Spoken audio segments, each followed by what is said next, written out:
I am truly overwhelmed. But you know, folks, and you have all heard me say this at one point or another in this campaign, I have always believed that the people of Alabama had more in common than to divide us. The African American community, thank you.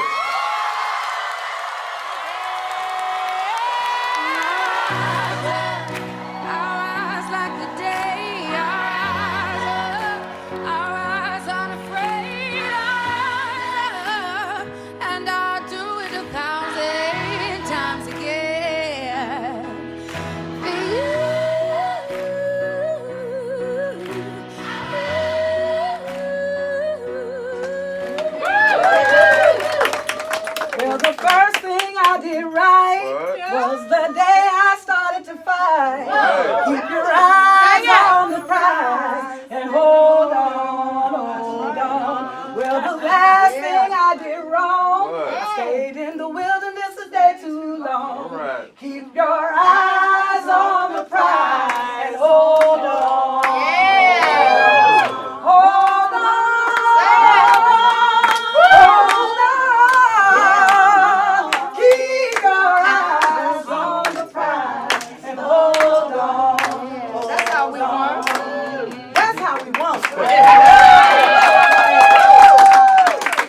And what I mean by that is not the song or even me singing, but there's a particular spirit of resistance that I come from a people in the deep South that we've maintained that spirit. Even when the world wasn't thinking about Alabama or thinking about the South, those of us that live in the South, have been in the South, have fought in the South, know that there is a current of resistance and a rich history of black resistance in the South.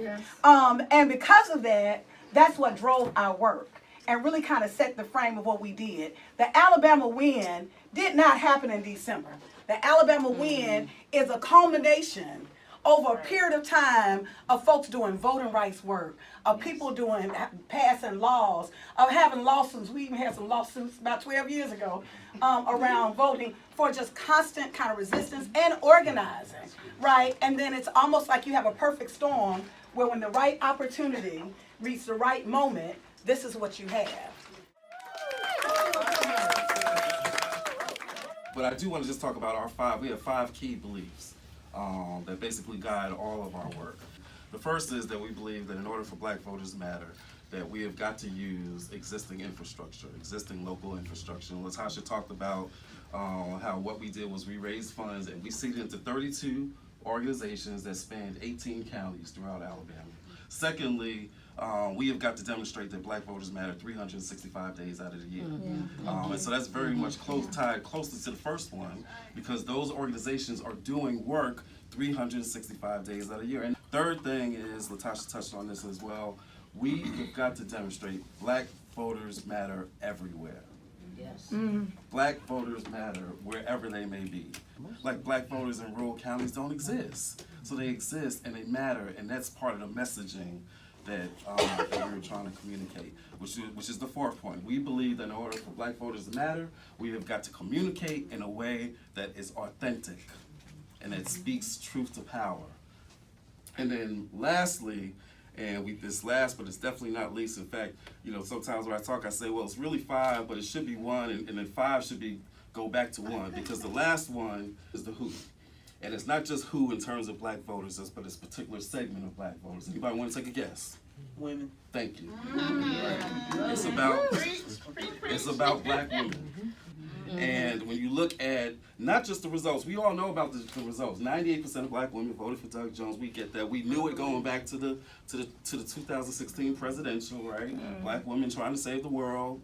But again, women led. But we believe that we have got to invest in black women, and everywhere we go, we tell folks we have got to invest in black women. So those are our 5 key beliefs, and we're in the process now of moving beyond Alabama into at least 4 other southern states, because we've had folks who have been interested in Michigan, from Ohio, and even Minnesota.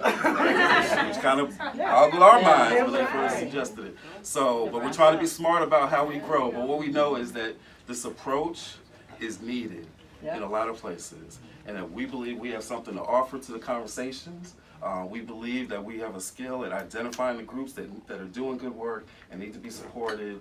And so we're just glad that you all were here to learn a little bit about our story and to join us on this road forward.